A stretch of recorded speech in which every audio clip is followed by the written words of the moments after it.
To suggest, again, that the transgender right movement insistence that a man is a woman and a woman is a man, that's just very silly.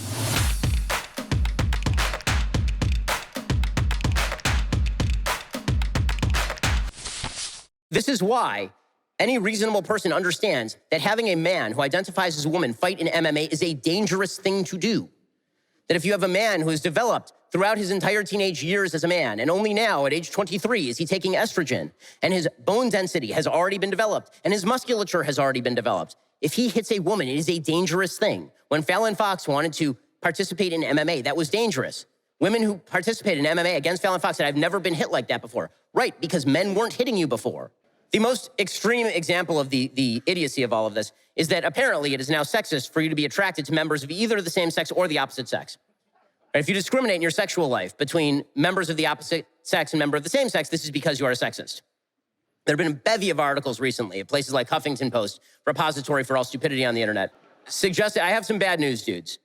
Dudes, it turns out, according to the Huffington Post and a bevy of wild left sites, that if you don't want to have sex with a transgender woman, i.e. a woman with the twig and berries, that is actually because you hate women and don't understand them. So if you don't want to have sex with a man identifying as a woman, it's because you're gay.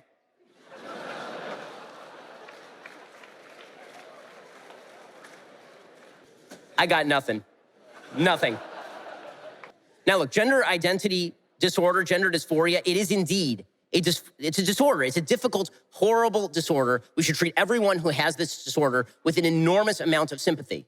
If you've ever had anyone in your family who has suffered from a mental disorder, it is horrific, it is difficult, they deserve sympathy, they deserve your help, right? I mean, all of this can be true. None of this means that society at large is supposed to start justifying the idea that men are women and women are men. That's absolutely silly. Okay, a man who says he is a woman is not, in fact, a woman. He is a man with a disorder. The transition from the term even gender identity disorder to gender dysphoria was entirely political and unsupportable by the evidence. The World Professional Association for Transgender Health celebrated the Diagnostic and Statistical Manual's decision to reclassify the order as gender dysphoria. Why? Not on the basis of science, but because the term is, quote, less pathologizing, as it no longer implies that one's identity is disordered. Well, if the choice is your identity is disordered or your body is disordered, of course your identity is disordered. There is nothing wrong with your physical body, right? There is something wrong with your mental function. Obviously, it is a mental disorder. Any attempt to classify this as anything other than a disorder is asinine. It's similar to saying somebody is anorexic and has body dysmorphia, right? Somebody has a body identity disorder. And then we say to them, no, actually, you're right. Even though you are 50 pounds underweight and in danger of death, actually, you are fat. You are correct, right? You are actually overweight.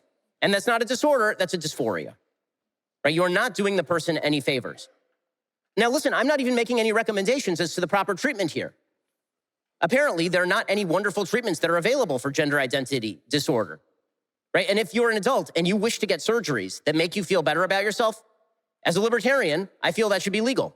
I think it should be outlawed for people who are under the age of 18 and incapable of consent. I don't think parents should be shooting up their 12-year-olds with hormones designed to make sexual decisions about their lives before they're even capable of understanding what that means.